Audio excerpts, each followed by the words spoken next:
بسم اللہ الرحمن الرحیم۔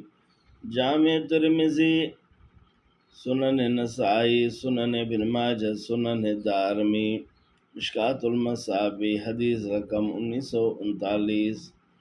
حضرت سلمان بن عامر الدبی رضی اللہ تعالیٰ عنہ فرماتے ہیں کہ حضرت رسول اللہ صلی اللہ علیہ وسلم نے ارشاد فرمایا: الصدقۃ علی المسکین صدقۃ، مسکین پر صدقہ کرنا ایک صدقہ ہے۔ وہی اور اسی ایک صدقہ کو اگر آپ علی ذی الرحم سنتان، ذی الرحم منا رشتہ دار، قرابت دار پر اگر یہی صدقہ کریں گے تو وہ یہ دو بن جائیں گے، ایک صدقہ ایک صلہ رحمی۔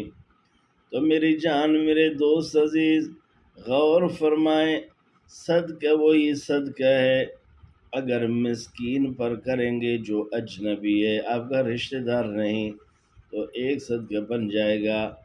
اگر اسی چیز کو، اگر وہی صدقہ آپ اپنے رشتہ دار پر کریں گے، قرابت دار پر کریں گے، پھر وہ ترتیب سے ولادت کے حساب سے جو جتنا نزدیک رشتہ دار ہے تو پھر وہ دو بن جائیں گے، پھر ان کی فضیلتیں بڑھیں گے، ان کے ثواب میں درجہ بدرجہ اضافہ ہوتا جائے گا۔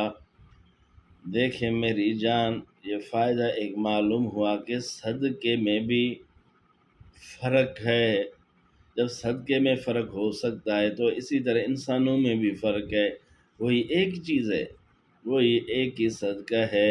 اجنبی پر کرتے ہیں تو ایک، اپنوں پر کرتے ہیں تو دو۔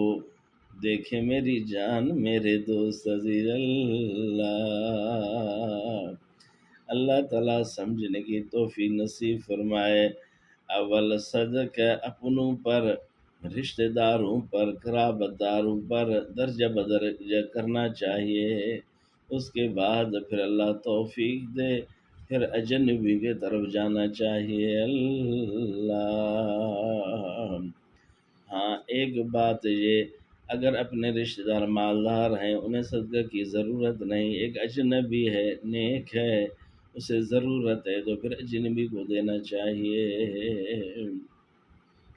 اللہ سمجھ کی، عمل کی توفیق نصیب فرمائے۔ اللہ، والسلام علی من اتبع الہدی۔ اللہ۔